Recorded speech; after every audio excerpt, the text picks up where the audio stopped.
Join us on a 16-day journey through Japan. From Hokkaido to Aomori, continue south to Sendai, explore the scenic Nikko, followed by Nagano, and finally Kanazawa.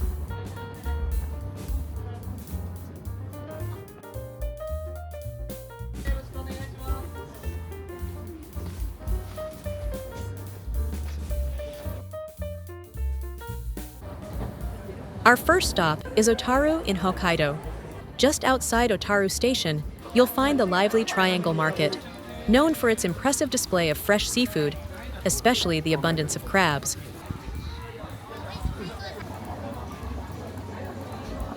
Otaru was once a major financial and trading hub in Hokkaido. Today, it has transformed into a charming tourist town, known for its historic buildings, canals, and fresh seafood.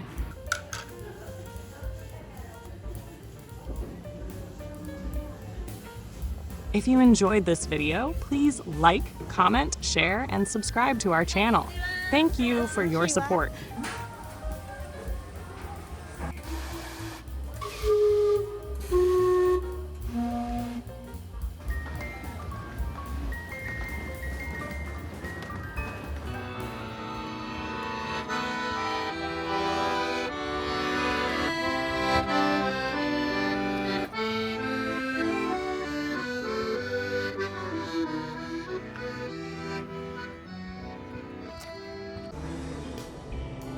Of course, we couldn't pass up the chance to try Hokkaido's famous ice cream.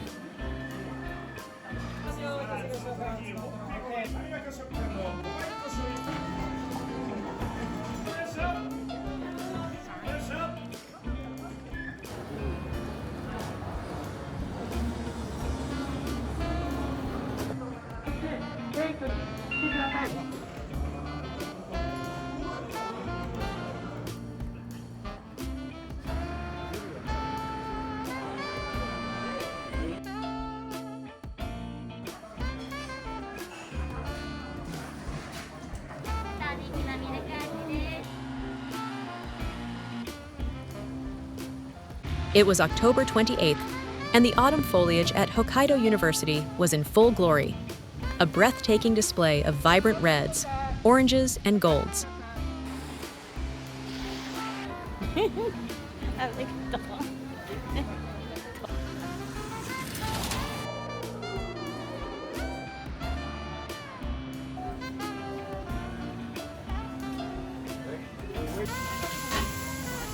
For lunch, we tried miso ramen and soup curry, two iconic dishes that Sapporo is especially known for.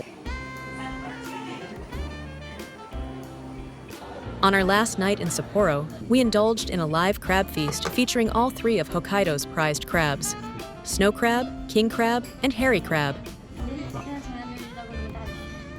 The journey from Sapporo to Hakodate was the longest ride of this trip, taking just over 4 hours. We arrived just after noon, barely making it in time to catch the tail end of the Hakodate morning market. We particularly enjoyed squid fermented in its own salted viscera. Goryokaku is a Western-style star fort, best known as the site of the final battle fought by Tokugawa loyalists during the Boshin War.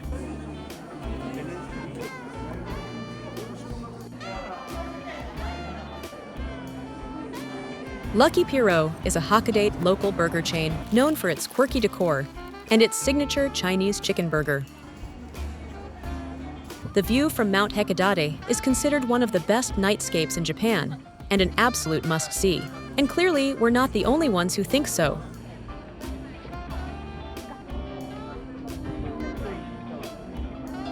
It's our last night in Hokkaido.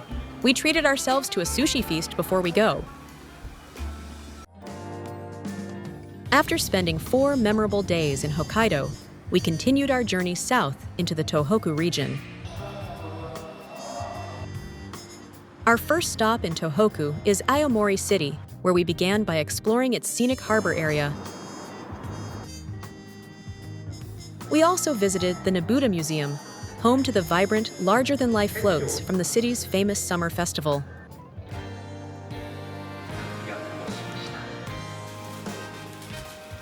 Near the harbor, there's a fresh market, where we had the chance to sample Aomori's prized Oma tuna.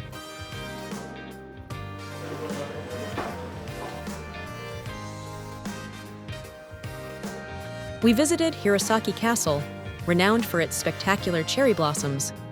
In autumn, the castle grounds were just as stunning. And during our visit, preparations were underway for the autumn foliage and chrysanthemum celebration.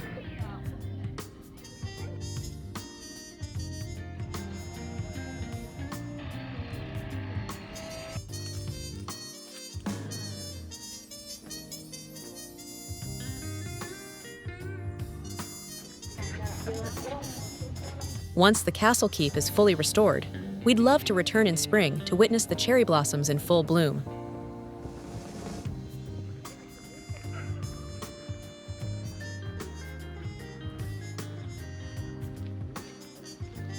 We had dinner at a local izakaya, where we enjoyed a variety of Aomori's fresh seafood, an authentic and flavorful end to our day. We got up bright and early next morning, heading to one of the highlights of our trip, Oirase Stream. Oirase Stream is one of Japan's true natural treasures. It winds its way through a moss-covered forest, past countless waterfalls, and beneath canopies of vibrant autumn foliage. As we stepped onto the trail, the only sounds were the rush of water, the rustling of leaves, and the occasional birdsong. It felt like walking through a living painting.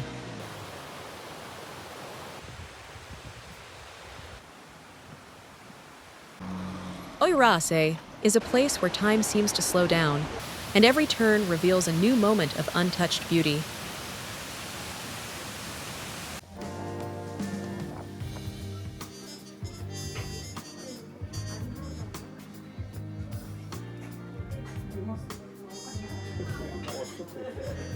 The next day, we continued our journey to Sendai, riding in style aboard a Disney-themed train. Matsushima, one of Japan's famed three great views, is a place of timeless beauty. Its bay, scattered with over 200 pine-covered islets, forms a breathtaking seascape that has captivated poets and artists for centuries. We enjoyed a peaceful boat cruise through the bay, gliding past the serene islands and dramatic rock formations. A memorable experience.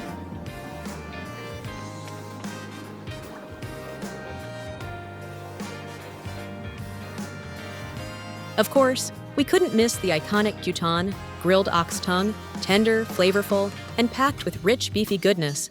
A must-try dish originated in Sendai.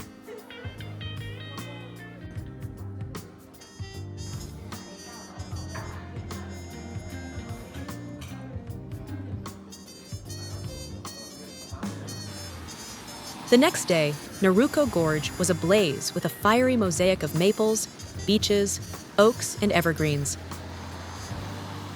The rain and fog softened the colors, but added an ethereal, mystical layer to the landscape.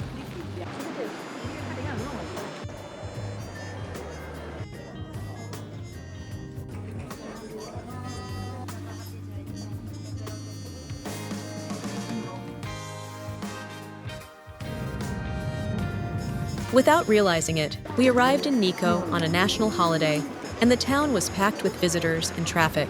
Walking through the crowds, we managed to visit Toshogu Shrine, Japan's most ornately decorated shrine, and the final resting place of Ieyasu Tokugawa, the founder of Japan's last shogunate.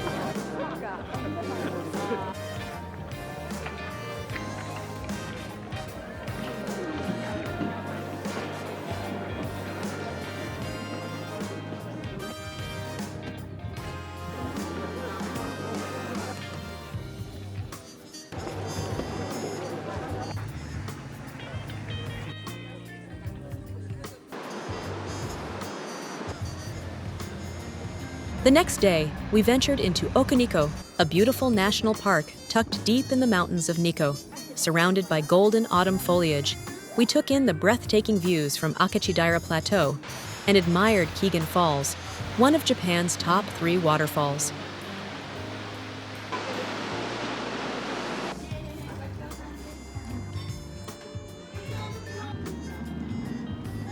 After lunch, we visited the serene Lake Chuzenji.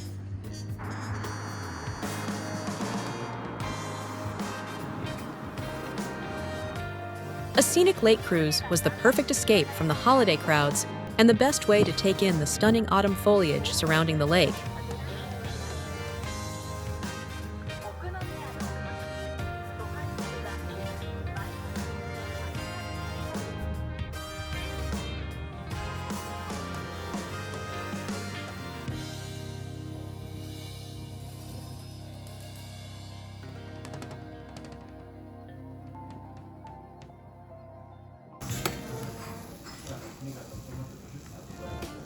10 days into our trip, we made our way to Nagano.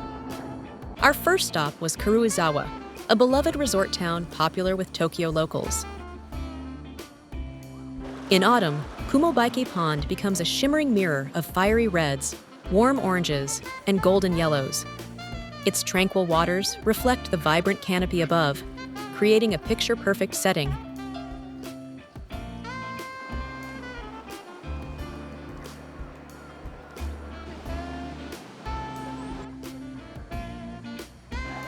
Nestled in the mountains, the Karuizawa Hoshino area offers peaceful walking trails, beautiful gardens, unique shops, and the renowned Hoshino Onsen, making it an ideal spot to unwind.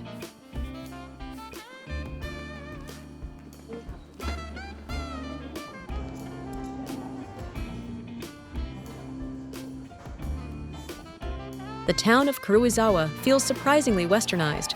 We even had dinner at a cozy French restaurant.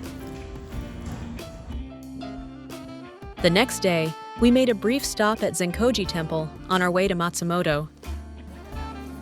Established over 1,400 years ago, Zenkoji Temple is one of the most important Buddhist temples in Japan. It's said that everyone should visit the temple at least once in their lifetime.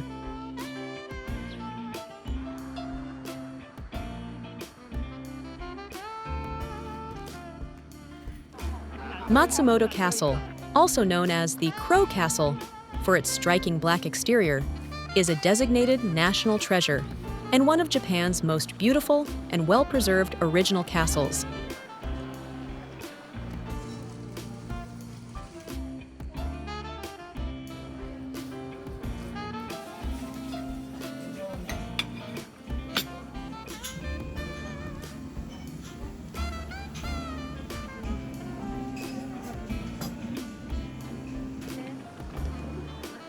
The main reason for coming to Matsumoto was to visit Kamikochi, whose name means God's Highland. Nestled in the northern Japan Alps, Kamikochi is a pristine mountain valley known for its crystal-clear rivers, dramatic peaks, and tranquil hiking trails. Surrounded by golden larch trees and snow-capped mountains, it felt like walking through a postcard.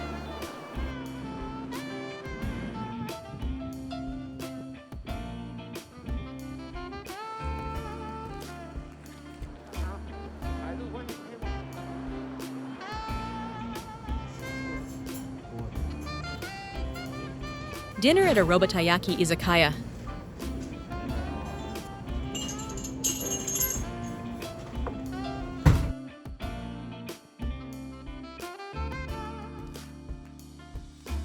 The final leg of our trip took us to Kanazawa, a cultural gem in Japan's Hokkaido region. Our first stop in Kanazawa was Omicho Market. Snow crab season had just opened 2 days earlier, and we couldn't wait to see the fresh catch on display.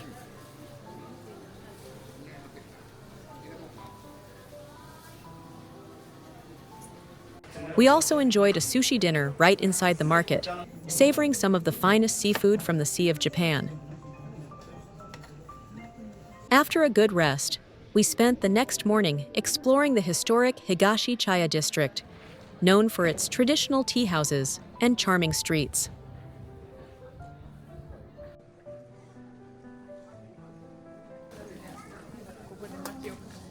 After lunch, we visited the magnificent Kanazawa Castle, which has been under ongoing restoration to regain its former grandeur.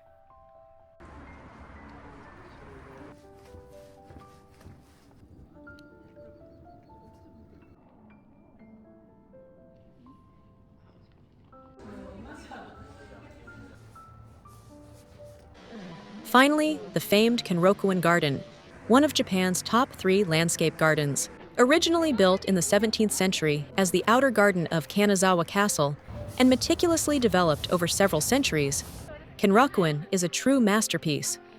Walking through it feels like stepping into a living painting, a harmonious blend of nature, art, and history that perfectly captures the essence of traditional Japanese landscaping.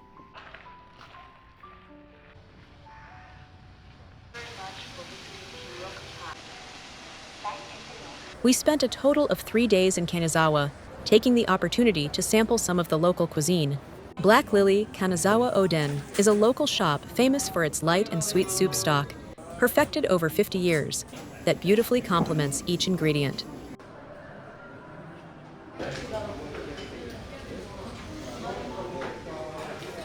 At Rokakudo, we enjoyed local Noto beef, prepared teppanyaki style, tender, flavorful, and expertly grilled right before our eyes. We also indulged in fresh sushi at Maemon Sushi. From tender female snow crab to rich uni, every bite was a celebration of Kanazawa's coastal bounty. We savored Kanazawa's local specialties at Shohachi, including delicate female snow crab, crispy cod milk tempura, and richly flavored grilled blackthroat sea perch. Each dish showcased the region's exceptional seafood and the refined craftsmanship of its culinary tradition.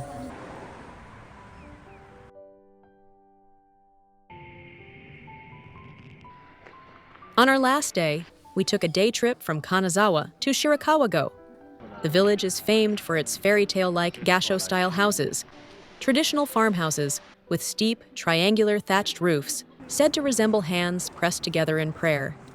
Despite the heavy tourist traffic, Shirakawa-go has retained its authenticity and preserved its peaceful village atmosphere. We were especially drawn to the spirit of Yui, a cooperative culture that evolved out of necessity and continues to define daily life in the community. 16 days passed in the blink of an eye. We thoroughly enjoyed every moment of this trip, though we often found ourselves wishing for more time in certain places to explore deeper. But that's travel. Fleeting, yet memorable. If you'd like to see more details from each part of our journey, check out our 2024 Japan Fall Trip playlist.